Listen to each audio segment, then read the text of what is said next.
Welcome to this new video. Today I'm going to be showing you how to use Google Docs. Basically, to have access directly here into Google Docs, which is like the word of Google, you want to go for Google Docs directly into your Google search bar. Once you have access directly here into Google Docs, if you have already signed in directly from your Gmail account, you're going to be having access directly into your Docs elements. Now that we are directly inside here, let's create our first document. Once you open docs.google.com, here you wanted to click the large plus blank document so we can type a title into the top left element and we can start creating our own documents. Now, the untitled document to the top left is going to be, of course, that there's no save button. You can see that there's no save button because Google Docs saves every single keystroke automatically as you type. If I just type a word, you can see then to the upper side, it says saved to drive. If I type something else, it says saving. So every time I type something, it will be saving automatically. So that's the reason why it will be appearing directly into my title. Let's say, for example, my first document. If you are familiarized with Word, basically you have the toolbar basic that appears into the upper side.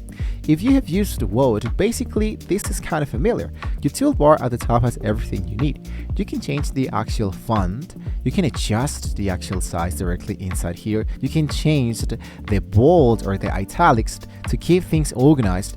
You can have, for example, the styles, the elements that appears into the left section. And of course, this doesn't just make it look good, it automatically builds an outline for you on the left side of the actual screen.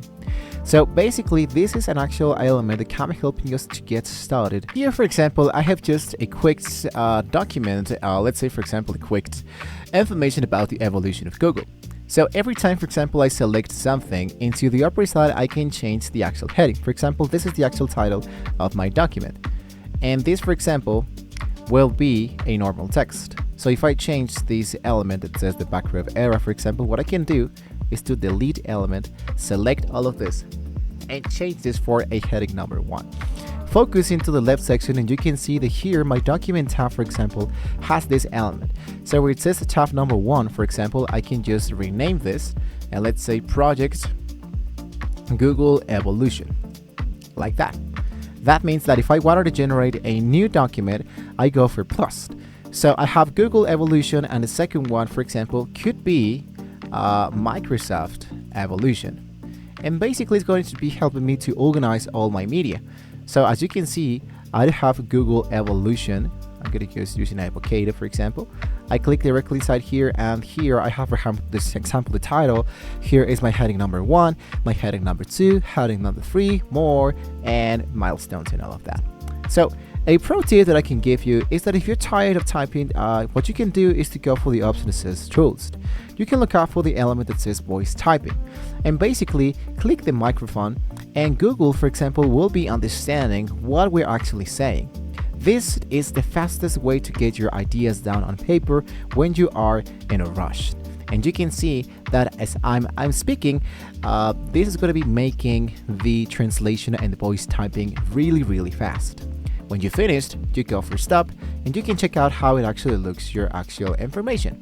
So I'm going to just delete this and they are good to go. Now, if you wanted to share your actual elements, there's 2 ways of how you can do this. You can share a collaborative link into the upper right corner that says share. When you click directly inside here, it will be asking you to name your document. In my case, I'm going to go for, let's say, Evolution Save. Then it will be telling us where do you want to save or add people, groups, spaces, and calendar events. That means that I can enter Gmail account so they can have, let's say, for example, like a mail to receive an actual invitation to get started with this process, in this case, for example, with this document. So when they have access to this link, anyone with the actual link can become either a viewer, a commenter, or an editor. So copy the link and share this. Or if you wanted to just show this into your computer and download it, go into the left section that says File, Download. Into download, there is the Microsoft Word document, so you can open this into Microsoft, this PDF file, and there's so much more. As you can see, there are more things to cover. For example, you can do a video chat directly inside here and talk a little bit more about this specific document. You can check out with the Gemini, and Gemini can be helping you to try this out with more ideas about your actual document. Then, for example, is your account that you can see into the right section. And lastly, to the upper side, we have more files elements. For example, there's the file section, the edit, the view mode, insert more stuff, formatting, the tools, extensions, and the help support center. So with this information, this is how we can actually get started with the really basic tools of Google Docs. If you have any question, you can let us know in the comments below. And if you wanted to talk a little bit more about something specific into Google, you can let us know as well into the comments below. Thank you for watching. See you next time.